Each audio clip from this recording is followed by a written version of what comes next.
সমকামিতার প্রকোপ একটি বিশেষ ধরনের যৌন বিকারের নাম সমকামিতা, হোমোসেক্সুয়ালিটি। সমলিঙ্গীদের মধ্যে যে যৌনাচার, তাই সমকামিতা। পুরুষে পুরুষে বা নারীতে নারীতে এই সমকামিতা, এটির অতি প্রাচীন ইতিহাস এবং সর্বদেশে সর্বকালে এর প্রকোপ লক্ষ্য করা গেছে। সমলিঙ্গীদের মধ্যে কেন এই অদ্ভুত প্রবৃত্তি ও প্রবণতা দেখা দেয়, তা নিয়ে বিস্তর পরীক্ষা নিরীক্ষা ও গবেষণা হয়েছে। মোটামুটি লক্ষ্য করা যায়, যৌন তাড়না যদি নিজ সহজ পথ না পায়, তবে এই অস্বাভাবিক পথ বেছে নেয়।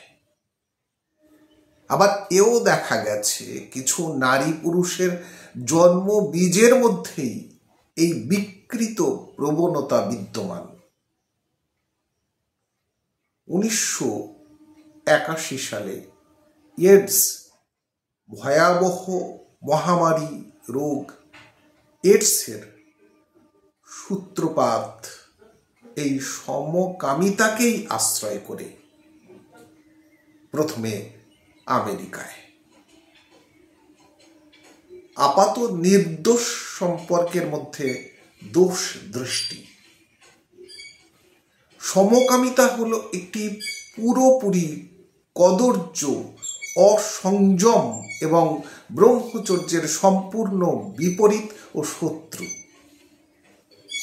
ব্রহ্মচর্যের পক্ষে এটি অধিকতর মারাত্মক। এই কারণে এই সমকামিতা আপাত নির্দোষ সম্পর্কের মধ্যে গোপনে এই কদর্যতার প্রশ্রয় দেয়। ফলে ব্রহ্মচর্যের বাতাবরণকে গোপনে কলুষিত করে। মঠ, মিশন, আশ্রমে অনেক বালক, কিশোর কিশোরী, ব্রহ্মচারিণী বা সন্ন্যাসী এই সমকামিতার শিকার হন।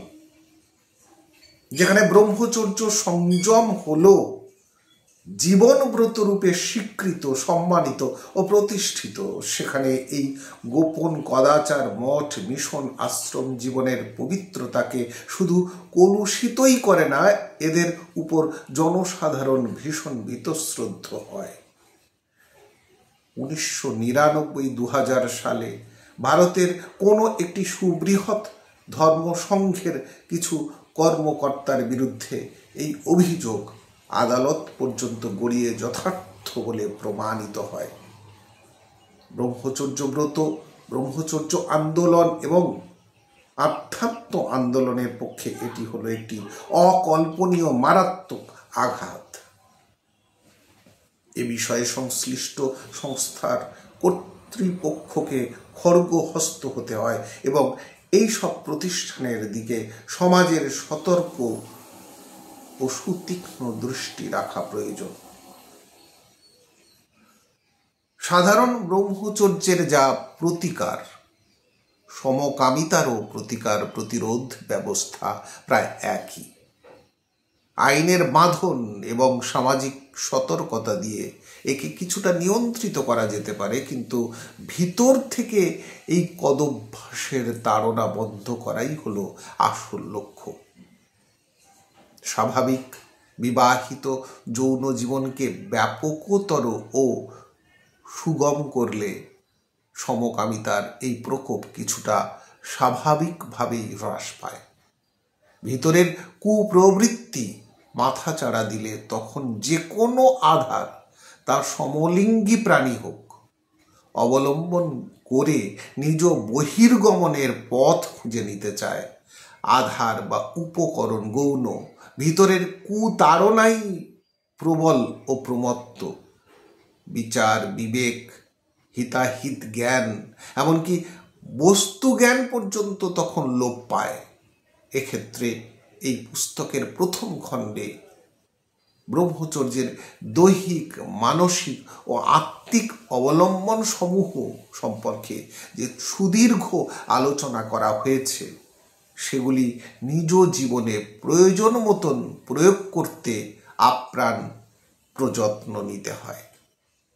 পাঠ করলাম সমকামিতার প্রকোপ। পরবর্তী শিরোনাম, আপাত নির্দোষ সম্পর্কের মধ্যে দোষ দৃষ্টি। ধন্যবাদ। ব্রহ্মচর্য বিজ্ঞান থেকে পাঠ।